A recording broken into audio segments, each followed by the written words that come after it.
Gold, trusted gold buyers. మీరు తాకట్టు పెట్టిన బంగారాన్ని విడిపించి ఈ రోజు ఉన్న మార్కెట్ ధరకు కొనబడను.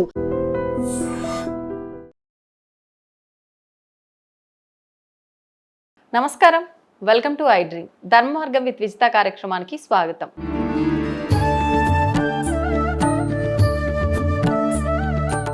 నమస్కారం అండి. మనకు మామూలుగా ఆషాఢ మాసం రాబోతోంది. ఆషాఢ మాసం అనగానే ఎన్నో విశేషమైన విధానాలన్నీ కూడా ఈ మాసంలో ఉండడం ప్రత్యేకం. ముఖ్యంగా మొదటనే తీసుకుంటే వారాహి నవరాత్రులు, తర్వాత బోనాల ఉత్సవం అయితే ఈ నెలంతా కూడా చాలా చక్కగా జరుగుతూ ఉంటుంది. ఇంకొక విధానం, ఆషాఢ మాసంలో ఆడపిల్లలంతా కూడా గోరింటాకు పెట్టుకోవాలి ఖచ్చితంగా అని చెప్పి ఈ విధానం చూస్తూ ఉంటాము. కొత్తగా పెళ్ళయి సంవత్సరం దాటని నూతన వధూవరులు ఎవరైనా ఉంటే అత్తాకోడలు ఒకే గడప దాటకూడదు అనే ఒక విధానం కూడా ఉంది. అమ్మాయిని పుట్టింటికి పంపిస్తూ ఉంటారు. ఇలా రకరకాలుగా ఉన్నాయి. అసలు ఎందుకని ఈ విధానాలు ప్రత్యేకించి ఆషాఢ మాసంలోనే ఉన్నాయో తెలియజేయండి. తప్పకుండా. శ్రీమాత్రే నమః. మనకి ఆషాఢ మాసం అనేటటువంటిది చాలా ముఖ్యమైనటువంటి మాసాల్లో ఆకామావై అని మన వాళ్ళు ఒక నానుడి వాక్యం చెప్తారు. ఆకామావై అంటే ఆషాఢ మాసం, కార్తీక మాసం, మాఘమాసం, వైశాఖ మాసం. ఈ అన్ని మాసాల్లోకెల్లా ఇది చాలా ఉత్తమమైనటువంటి మాసాలు, అంటే దేవతా సంబంధమైనటువంటి మాసాలు అని. అంటే పుణ్యం ఆర్జించడానికి ఇవి చాలా విశేషమైనటువంటివి అని. ఓకే. అందులో ఆషాఢ మాసానికి ఒక ప్రత్యేకత ఉంది. ఎందువలన? ఇందులో ఉత్తరాయణ దక్షిణాయన యొక్క సంయోగం కలుగుతుంది. అంటే ఈ మాసంలో ఉత్తరాయణం నుంచి సూర్యుడు దక్షిణాయనంలోకి మారుతాడు. ఇప్పటి వరకు మనం ఉత్తరాయణే అని సంకల్పం చెప్పిన వాళ్ళం. ఈ మాసంలోనే దక్షిణాయనం కూడా వస్తుంది. ఈ రెండవది మీరన్నట్లు వారాహి నవరాత్రులతో ప్రారంభం అవుతుంది. తర్వాత తొలి ఏకాదశి పండగ ఇందులోనే వస్తుంది. తర్వాత గురు పూర్ణిమ, వ్యాస పూర్ణిమ అనాలి. ఇవాళ మనకు అది సాయిబాబా పూర్ణిమ అయిపోయింది, అది కూడా మనం చెప్పుకోవాలి. కానీ అది వ్యాస పూర్ణిమ. అసలు ఈ మాట ముందు లోకంలోకి వెళ్ళాలి. సహజంగా గురు పూర్ణిమ అనడం మంచి వాక్యం, చివరికి అది సాయిబాబా పూర్ణిమ అయిపోయింది అనేటటువంటి మాట విషయం కూడా జరుగుతుంది. కానీ అది ఎవరికి సంబంధించింది అంటే వ్యాస భగవానుడికి సంబంధించి. ఎందుకంటే లోకంలో వ్యాస భగవానుడు లేకపోతే శంకర సాక్షాత్ వ్యాసో నారాయణో హరిహి అన్నారు. అంటే శంకర భగవానుడు శంకర స్వరూపం, అంటే శివస్వరూపం. వ్యాస భగవానుడు విష్ణు స్వరూపం. వాళ్ళిద్దరే మనకి ప్రధానమైన గురువులు. వాళ్ళిద్దరు లేకపోతే వాళ్ళ మీకు బుక్స్ లేవు, పురాణాలు లేవు, ఇతిహాసాలు లేవు, ఏవి లేవు వాళ్ళు. కానీ వ్యాస భగవానుడే మనకి వ్యాసోచ్ఛిష్టం ఇదం జగత్ అన్నారు. వ్యాస భగవానుడే మనకి లోకంలో ఎన్నో రకాలైనటువంటి ఉపకారములు చేశాడు ఆయన. కాబట్టి ఆయనకి సంబంధించిన పూర్ణిమ అది వ్యాస పూర్ణిమ అన్నారు. ఆ వ్యాస పూర్ణిమని గురు పూర్ణిమ అన్నారు. అంతవరకు కూడా పర్వాలేదు. కానీ వాళ్ళ లోకంలో ఎలా వెళ్ళిపోయిందంటే ఇక మీకు ఎక్కడా మీకు ఉత్సవాలు ఏం జరగవు, ఒక్క సాయిబాబా గుళ్ళో జరుగుతుంటాయి గురు పూర్ణిమ అనేటువంటి. కాబట్టి ఆ విషయం మీద కూడా మనం మాట్లాడదాం. తర్వాత ఈ ఆషాఢ మాసంలో మీరన్నట్లు ఆదివారాలు జరిగేటటువంటి బోనం ఉత్సవాలు. ఈ బోనం అన్న శబ్దానికి అర్థం ఏమిటంటే గ్రామదేవతకి సమర్పించేటటువంటి యొక్క ఒక ఉత్సవం, గ్రామదేవతలకి జరిగేటటువంటి ఉత్సవాలు. అందుకనే మనకి ఎల్లమ్మ, ఉప్పలమ్మ, మహంకాళి ఇత్యాది దేవస్థానంలో జరుగుతాయి. అంటే గ్రామదేవతా ఉపాసన చేయడానికి యోగ్యమైనటువంటి యొక్క కాలం ఈ ఆషాఢ మాసం. కాబట్టి గ్రామదేవతా ఉపాసన చేయడం ద్వారా గ్రామము, లోకము, ఆ దేశము అన్నీ కూడా సస్యశ్యామలంగా ఉంటాయి. మనం ఎక్కడికి వెళుతున్నా కూడా ఇదివరకు మనకి గ్రామదేవతలు ఊరి చివరి భాగంలో కనపడేవారు. బాగా దూర ప్రయాణాలు జరిగేటప్పుడు, వివాహాదులకు వెళ్ళేటప్పుడు అక్కడ కొబ్బరికాయ కొట్టి బయలుదేరేటటువంటి సంప్రదాయం కూడా ఉండేది. ఇప్పుడు మనం విడి సమయాల్లో గ్రామదేవతల్ని పట్టించుకోవడం అనేటటువంటిది కొంచెం మన యొక్క సమయాల్లో కుదరడం లేదు. అందుకని పెద్దలు మన తెలంగాణ ప్రాంతంలో ఏం చేశారంటే సంవత్సరానికి ఒక ఉత్సవాన్ని అమ్మవారికి జరపాలి. దాంట్లో వాళ్ళు ఏం సమర్పిస్తారు అంటే ఒక కుండలో వేపాకు, పసుపు నీళ్లు, ఒక కుండలో చద్ది అన్నం, పెరుగుతో కూడినటువంటి అన్నం, ఇక మిగిలినటువంటి వాటిని కూడా సమర్పిస్తూ ఉంటారు. ఆయా అమ్మవారి యొక్క విశేషణాలు, కుటుంబంలో వాళ్ళకు ఉన్నటువంటి యొక్క పరంపర, వాళ్ళ పెద్దలు ఏం చేశారు అనేటటువంటి దాన్ని అనుసరించి ప్రతి ఇంటి నుంచి వాళ్ళ దగ్గరలో ఉన్నటువంటి గ్రామదేవతకి బోనం వెళ్ళాలి అనేటటువంటిది ఒక సంప్రదాయం. ఈ సంప్రదాయం ద్వారా ఏం జరుగుతుంది అంటే వ్యాధులు దూరం అయిపోతాయి. ఇది ప్రాంతీయ ఆచారం అండి? ఇది ఖచ్చితంగా ప్రాంతీయ ఆచారం. ఉమ్, ఇది మళ్ళీ మీకు ఆంధ్ర వెళితే మీకు కనపడదు, లేదు. అవును. కర్ణాటక వెళితే మీకు కనపడదు, ఉమ్, ఉమ్, ఇంకెక్కడ మీకు కనపడదు ఇది. అదే. ఇది కేవలం మనకి అవును. తెలంగాణకు సంబంధించినటువంటి ఒక ప్రత్యేకత. అవును. అది నేను మీకు ఇందాక చెప్పినట్టు ఇది గ్రామదేవత ఉపాసనకి యోగ్యమైనటువంటి కాలం. అంతేకాకుండా ఇక్కడ ఆషాఢ మాసాన్ని శూన్యమాసం అని చెప్తారు. అంటే ఈ మాసంలో ఉమ్, ఎప్పుడైనా కానివ్వండి మీకేం వివాహాదులు జరగవు, ఉమ్, ఉపనయనాలు, వివాహాలు, గృహప్రవేశాలు ఏమీ శుభకార్యాలు ఈ మాసంలో ఉండవు. ఎందుకనండి? రీజన్ ఏమైనా ఉందా? ఎందువలన అంటే ఇది సూర్యుడి యొక్క సంచారాన్ని అనుసరించి జరిగేటటువంటిది. ఇది మాసానికి వచ్చిన ఇబ్బంది కాదు. ఇది సూర్యుడి యొక్క సంచారం జరిగేటప్పుడు కలిగేటటువంటి యొక్క విభాగం వల్ల మూల త్రికోణములలో సూర్య భగవానుడు ఉన్నప్పుడు ఉమ్, ఆయన బలం ఉండదు కాబట్టి, ఉమ్, సూర్యుడి బలం లేనిదే శుభకార్యం లేదు కాబట్టి అవును. ఈ మూల త్రికోణాల్లో వచ్చేటటువంటి 3 మాసాలని శూన్య మాసాల కింద చెప్పారు. ఉమ్, ఒకటి ఆషాఢ మాసం, ఒకటి భాద్రపద మాసం, ఒకటి పుష్యమాసం. ఎటువంటి శుభకార్యాలకి ఎటువంటి పనికిరాదు. శుభకార్యాలు జరగవు. ఓకే. అన్నప్రాశనలు, ఇల్లు మారడం లాంటివి ఏవో చిన్నవి చేస్తారు కానీ ఉమ్, ఉమ్, పెళ్ళిళ్ళు లాంటివి కానీ, ఉపనయనాలు, గృహప్రవేశాలు, శంకుస్థాపనలు లాంటివి ఏవి కూడా అందులో జరగవు. చెయ్యరు. అందులో ఇక్కడ ఏమంటున్నాడంటే ఉమ్, ఆషాఢ మాసం ఉపాసనా మాసం అంటున్నాడు. హా, అంటే దేవతా సంబంధమైనటువంటి ఆరాధనను చేయడానికి ఇది చాలా ఉత్తమమైనటువంటి మాసం. ఓకే.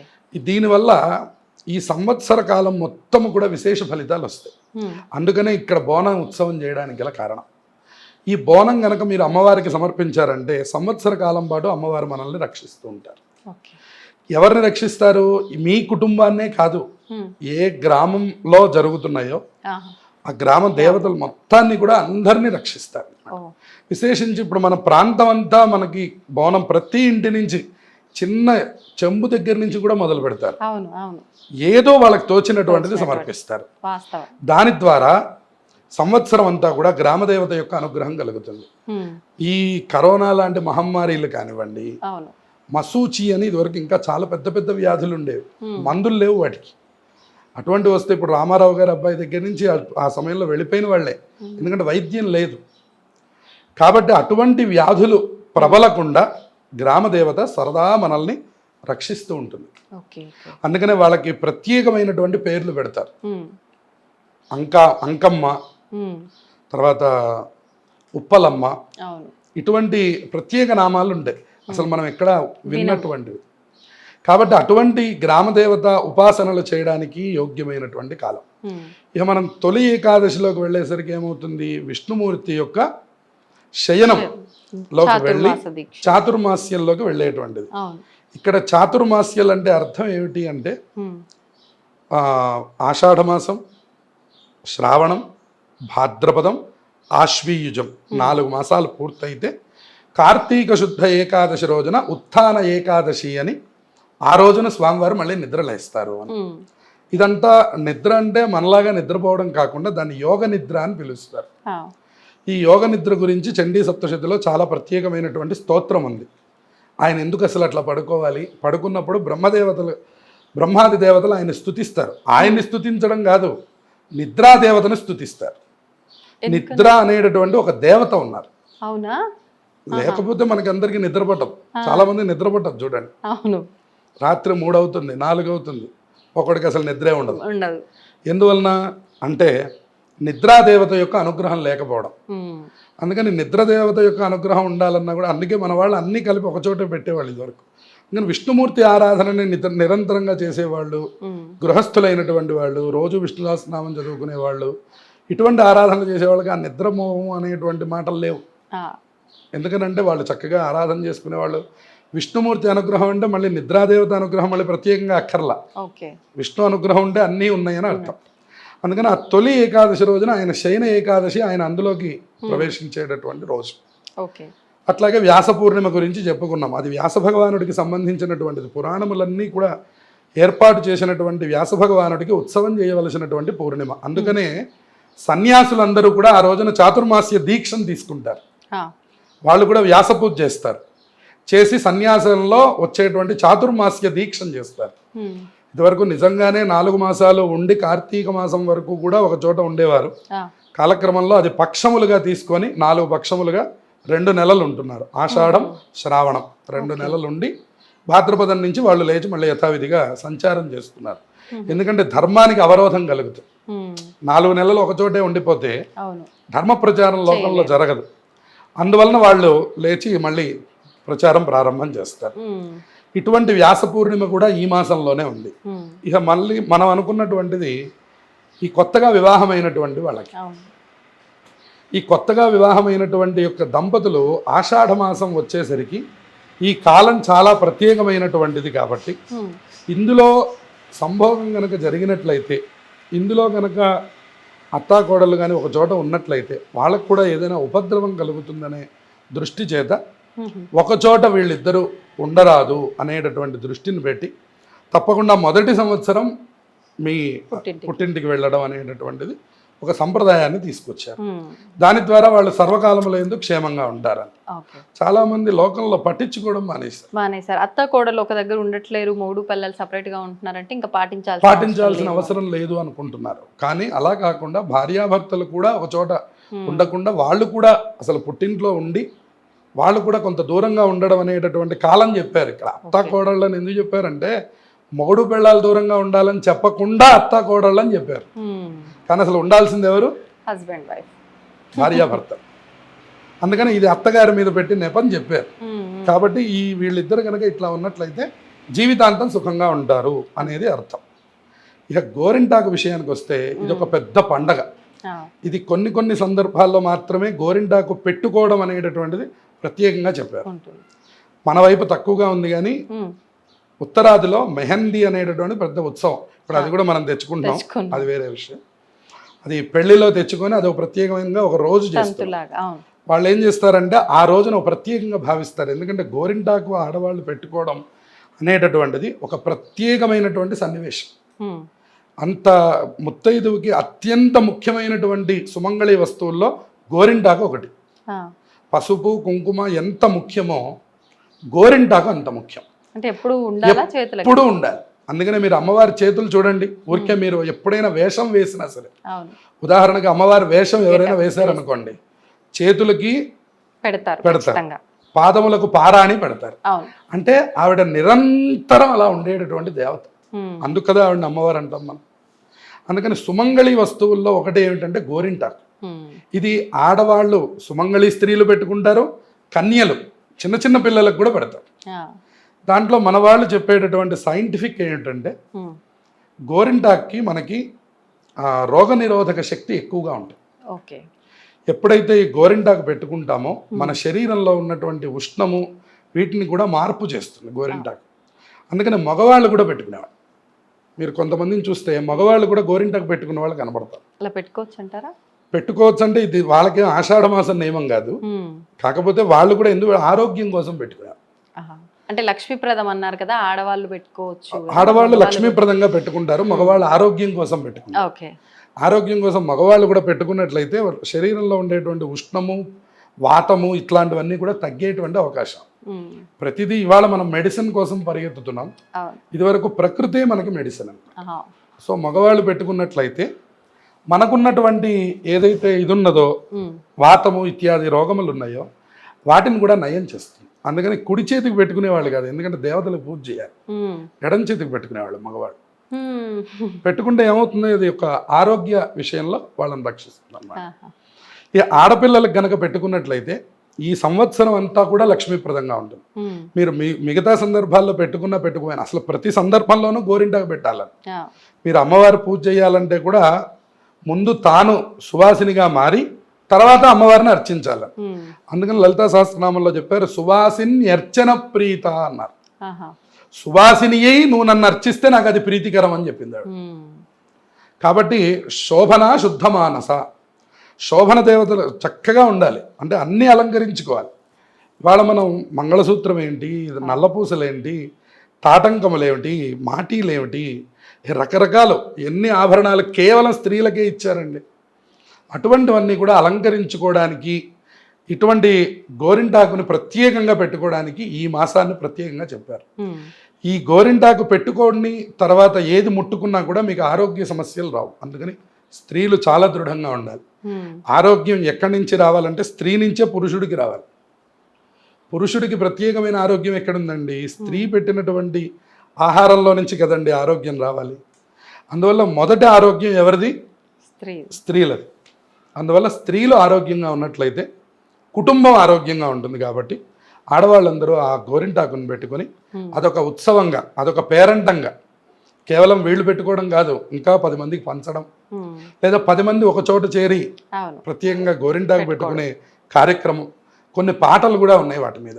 అవునా? ఇలా పెట్టుకుంటే ఇలా జరుగుతుంది కదా అని అనుకునేటటువంటి పాటలు కూడా ఉన్నాయి. వాస్తవమా లేదంటే పరమసత్యం ఇవన్నీ. ఇప్పుడు చూడండి, మనకి పోలాల అమావాస్య అంటారు, అందులో కంద చెట్టుకి పూజ చేస్తుంటారు. ఇలా మన వాళ్ళందరూ అంటే మనం ఏంటి అని అడిగితే లోతుకి సమాధానం, కానీ మీరు అడగకపోయినా కొన్ని ఒక ప్రత్యేక నియమాలు ఉన్నాయి. దాంట్లో మొట్టమొదటిది ఉగాది పచ్చడి. అక్కడి నుంచి మొదలు మనకి ఇది ఎందుకు తినాలండి, ఇప్పుడు ఇది తినకపోతే నాకు సంవత్సరం గడవదా అన్నాం అనుకోండి, ప్రశ్న ఎక్కడి నుంచి మొదలవ్వాలి. ప్రతి దానికి ఒక ప్రత్యేకమైనటువంటి సైంటిఫిక్ రీజన్ ఉంది మనకి.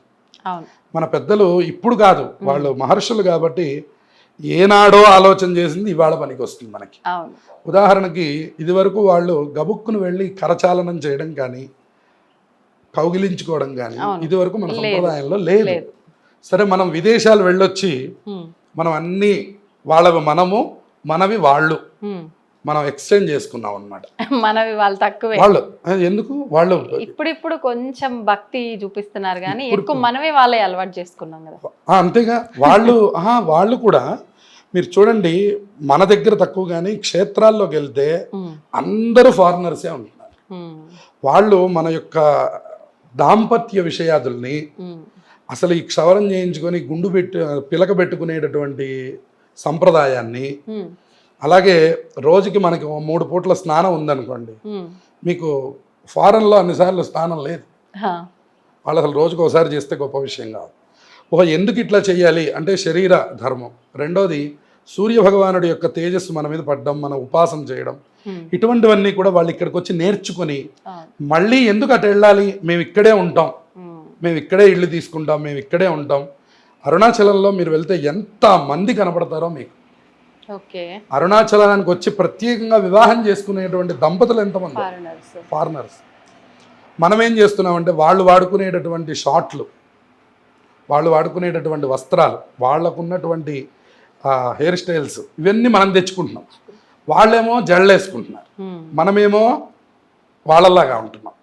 అందుకని ఏమైపోతుందంటే ఇవంతా కూడాను ఇట్నుంచి అటు మారిపోతుంది. ఇప్పుడు మీరు అక్కడికి వచ్చి తొలి ఏకాదశి వస్తే, మొన్న గీతా జయంతి జరిగితే మీరు ఒక ప్రత్యేకమైన వీడియో చూడొచ్చు. 1000 మంది పిల్లలు కూర్చొని ముక్త కంఠంతో భగవద్గీత చెప్పారు. గణపతి సచ్చిదానంద స్వామీజీ వెళ్ళి అక్కడ చేయించారు ఆ కార్యక్రమాన్ని. 1000 మంది పిల్లలు వచ్చారు. ఎక్కడ? ఫారెన్లో, అమెరికాలో. అమెరికాలో 1000 మంది పిల్లలు ఉన్నారంటే మనకి ఇక్కడ ఇండియాలో ఇంత ప్రదేశమైనటువంటిది, ఇంత భక్తి భూమి అయినటువంటిది, ఇంత కర్మభూమి, ఇంత వ్యవస్థలో ఎంతమంది రావాలండి భగవద్గీత పారాయణకి? కానీ మనకి ఎంతమంది మన పిల్లలకి భగవద్గీత నేర్పిస్తున్నాం? ఎంతమంది పిల్లలకి విష్ణు సహస్రనామం వచ్చు? ఎంతమంది పిల్లలకి అసలు భగవంతుడి మీద యొక్క బుద్ధిని నేర్పిస్తున్నామా? ఇవేమీ నేర్పించకుండా వాళ్ళ తల్లిదండ్రులు చూడట్లేదు అంటున్నాం. చివరికి ఎలా చూస్తారు వాళ్ళు? అంతే కదా. భగవంతుడే తెలియని వాడికి తల్లిదండ్రులు ఎలా తెలుస్తారు? తల్లిదండ్రుల్ని భగవంతుడు అనాలంటే ముందు వాడికి భగవంతుడు ఎవడో తెలియాలి. తెలిసాక వాడు తల్లిదండ్రుల్ని భగవంతుడిగా భావిస్తాడు. భగవంతుడికి మీరేదో మేలు చేయడం కాదు, మనకి మనం మేలు చేసుకోవడం, భగవంతుడి ఆరాధన చేయడం. మనం అనుకుంటాం, తులసిమాల తీసుకెళ్ళి ఇస్తే మా ఇంట్లోనండి, మా వెంకటేశ్వర స్వామి గుళ్ళో ఎవరు పట్టించుకోరండి, నేనే తులసిమాల తీసుకెళ్ళి ఇస్తూ ఉంటాను. ఆయన వేసినా వేయకపోయినా ఆయన ఏం బాధపడ్డు. కానీ తులసిమాల సమర్పించడం ద్వారా నీ ఖాతాలో పుణ్యం వేశారు. నీకెప్పుడో రావాల్సినటువంటి ఆపదకి ఆయన అడ్డుపడాలి, ఆయన బాధ్యత వహించాలి. ఎందుకని? నువ్వు ఎప్పుడో ఒకసారి తులసిమాల ఇచ్చినటువంటి కృతజ్ఞతని ఆయన నీ ఖాతాలో రాసి పెట్టాడు. ఆయన నీకు ఎప్పుడో ఆపద వచ్చేటప్పుడు ఆయన వచ్చి అడ్డుపడాలి. అదే గజేంద్ర మోక్షం. అదే మనకి సిరికింజప్పుడు శంఖచక్ర యుగమున్ చేదోయి సంధింపడే పరివారంబును చీరడు. ఆయన ఏం వాహనాలు చూసుకోలేదు, చేతుల్లో కరెక్ట్గా ఉన్నాయండి, శంఖచక్రాలు ఏమన్నా వంకర ఉన్నాయా, మేము ఆయన అడగలే. ఒంటి మీద ఉన్నటువంటి ఉత్తరీయం కూడా శ్రీకుచోపరి చేలాంచలమైన వీడడు గజప్రాణావనోత్సాహి. పరిగెత్తుకుంటూ భక్తుల రక్షణ కోసం పరిగెత్తితే అమ్మవారు పమిటి కొంగు పట్టుకొని ఆయన వెనకాల పరిగెత్తింది. అంత గొప్ప అనుగ్రహ ప్రదాత విష్ణుమూర్తి అన్నమాట. ఆ విష్ణు ఆరాధనకి సంబంధించినటువంటి మాసం మనకి ఈ ఆషాఢ మాసం.